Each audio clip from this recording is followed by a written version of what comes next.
Yo mga idol, kamusta? Sports Talk PH nga pala.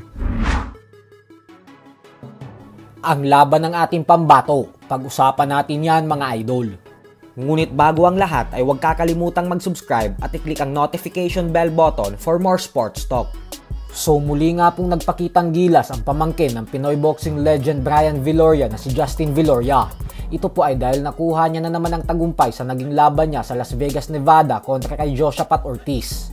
Bagamat po hindi nakuha ni Viloria ang panalo sa nakasanayan niyang knockout, ay dinumina niya naman ang laban dahil lahat ng tatlong hurado ay binigay sa kanya ang desisyon sa score na 80-72. Ibig sabihin po niyan ay wala man lang ni isang round na naipanalo si Ortiz. Dahil dito ay umabante na ang napakalinis na record ni Viloria sa 10 wins with 7 knockouts at walang talo. Patuloy po ang paggawa ng pangalan ni Viloria sa Amerika. Dahil sa edad lamang na 21 anyos ay nakikita ito ng mga eksperto bilang isang top prospect.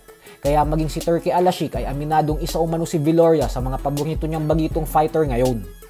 Sa kabilang banda naman mga idol ay muli nga pong nagharap kanina sa final press conference sila Canelo Alvarez at Terence Crawford. At bagamat nga po walang angasan na nangyari sa kanilang dalawa sa paghaharap nila na ito, kung saan naging marespeto sila sa isa't isa, ay pareho nga pong sinabi ng dalawa na tatalunin talaga nila ang isa't isa sa linggo.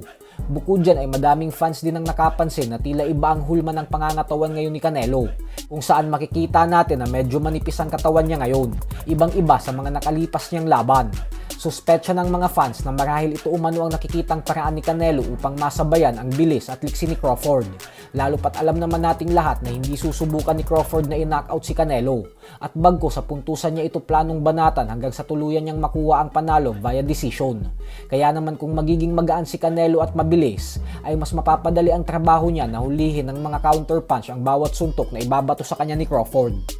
Samantala, nagkaharap na din nga po sa kauna-unahang pagkakataon ng current undisputed super bantamweight champion Japanese monster na Naoya Inoue at former unified world champion Muradjon Akhmadaliev sa ginanap na press conference kanina sa Japan.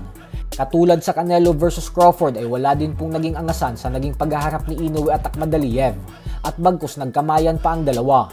Ganun pa man ay muli nga pong iginiit ni Inoue na sa kabila umano ng lumalabas bilang heavy underdog si Akhmadaliev ay hindi niya daw talaga ito minamaliit dahil para sa kanya umano ay si Akhmadaliev na ang pinakamalakas na kalaban niya sa buong professional boxing career niya. Ito ay kahit nagawang talunin ni Marlon Tapales si Akhmadaliev at nagawa niya namang talunin si Tapales via 10th round knockout. Habang ang promoter naman ni Akhmadaliev na si Eddie Hearn ay bumanat at sinabing sa palagay niya umano ay napilitan lang si Inoue na labanan ang alaga niya nang dahil sa halos 2 taon umano itong umiwas kay Akhmadaliev. Ayaw daw kasi talaga itong labanan ni Inoue. Sadyang na corner na umano ito at naipit sa sitwasyon dahilan kung bakit lalabanan ng tito ang kanyang bata. Kumpiyansang-kumpiyansa daw talaga siya na magtatagumpay si Akhmadaliev sa bakbakan na ito. So hanggang dito na lang po muna tayo mga idol.